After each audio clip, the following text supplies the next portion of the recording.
Now, the key thing to remember about the entire swath of territory between roughly Kuwait and Algeria, so that whole stretch, Northeast Africa, all the way into the Persian Gulf region, is that there's not a lot going on from a moisture point of view. Most of these cultures are centered around oases or narrow river valleys. The Tigris and the Euphrates, in many places, the entire coastal plain is less than 10 miles thick. And the coastal plain in places like Libya, very, very similar. Egypt doesn't even have water on its coastal plain, it's just the Nile. So you get these very, very dense population patterns on a very, very concentrated footprint, and the carrying capacity of the land is very, very low. And it wasn't until the 1900s, when you could introduce things like artificial fertilizer, that you really got a very dense population footprint even within that zone. This is an area that was among the last parts of the world to enter the industrial era. And so you had kind of a classic pyramidal formation for the population density until relatively recently in their history. There are some exceptions. In northern Algeria, you've got a much wider coastal plain, so agriculture is more favorable there. Obviously, the Nile Valley and Mesopotamia, places that are still desert, but they have irrigation, figure the places between the Tigris and the Euphrates rivers. Obviously, going back to antiquity, these have had a lot of peopling. The general point when it comes to industrial agriculture stands. You can have a certain concentration, and then it just kind of stops to be into the desert, which means that these are some of the last areas in the world to experience industrialization, artificial fertilizers, mechanized agriculture, that sort of thing. And so they just have never historically reached the level of population density that you're able to achieve in, say, the Western world or the East Asian world. Now, what that has meant is that there's been a hard population cap on all of these regions up until today, until one thing changed.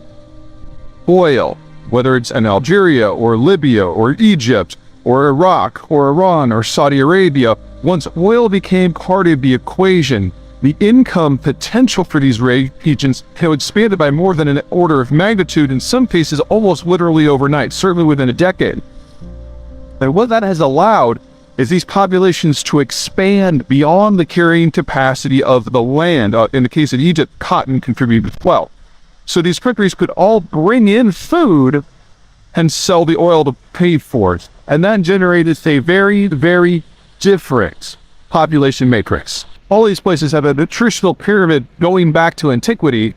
And then as we hit industrialization, because of oil and the food just kept coming, they were able to maintain very high birth rates. They were no longer doing this with domestic food production, but instead with imported food.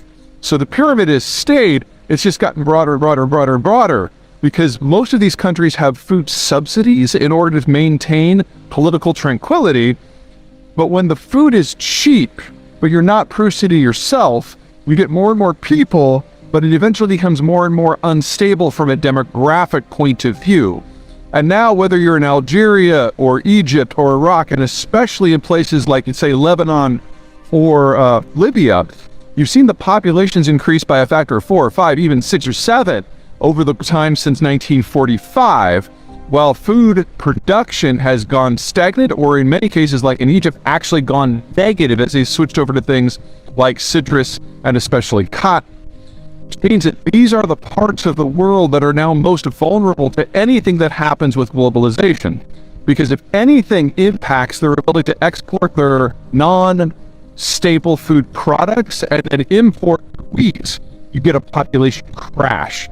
It'll probably be worst in places like Libya, where food production has maybe doubled since 1945, but the population has increased by a factor of 7 or 8.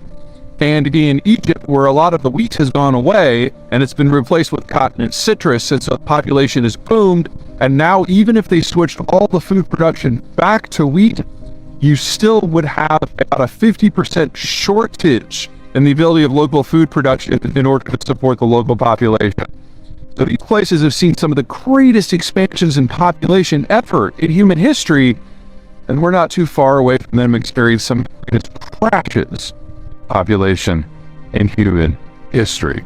What we're about to see as deglobalization sinks in is a degree of famine that is absolutely unprecedented and is likely to be even far more extreme than what we're about to see people from China. So remember, when you've got a pure pyramidal population structure with lots of people under age 40, in that sort of situation, you're going to have high growth because of the consumption, high inflation because of the consumption, and not a lot of productive capacity because you don't have a lot of skilled workers that are age 40 to 65. You also don't have a lot of capital. And so these societies have had a hard time lifting themselves out of poverty, except when it comes to things like oil sales, which is then usually the province of the state. And it doesn't generate the sort of velocity of capital that is necessary for good infrastructure, for good education, and for all the other things that we kind of, celebrate as the norm in the first world. It also means that you have a lot of young people who don't really have a stake in the system because they don't control the wealth. That's controlled by the sheiks and the princes at the top. So you tend to get very politically unstable systems. And if you add in the coming food crisis, the degree of civil breakdown that is possible in these areas are huge. And for those of you who consider yourselves students of history, if you look back and the rise and collapse of city-states and empires throughout this entire region, this is starting to sound a little bit familiar. This may be where humanity got its start, but it's also capable of some of the most catastrophic civilizational collapses, and we're going to see that next decade or two.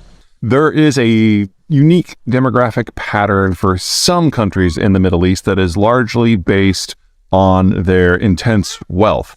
Because once you get to a certain level of income, you start paying people to do other things. So for example, if you're in the United States and you're top 1%, you probably have a housekeeper. Well, you carry that into the Middle East where you've got this oil and natural gas income and you're surrounded by places with a pyramidal demographic structure, and you start hiring people to do everything. So it's not just menial chores or raising the kids, it's building roads, it's building bridges, it's doing your oil infrastructure. You bring in labor for absolutely everything. And so if you look at countries such as Saudi Arabia, Qatar, or especially the United Arab Emirates, you will notice that they have a pyramidal demographic structure, but on the men's side, between roughly age 15 and 40, there's a huge bulge that goes out, which is in essence foreign guest workers who, for the most part, unless you're on that top end that's like doing the air traffic control and stuff, basically slave labor. And in some cases, that is not just a significant percentage of the population. In the case of Qatar, that is like half the population. For the UAE, almost 3/4. When you're looking at the geopolitics of the region, you're like, oh, well, you don't like the Iranians, or oh, we don't like the Iraqis. Just keep in mind that the countries that the Israelis and the Americans to a certain degree have identified as potential allies of the future, Saudi Arabia, Qatar, UAE, you are dealing with slaveocracies.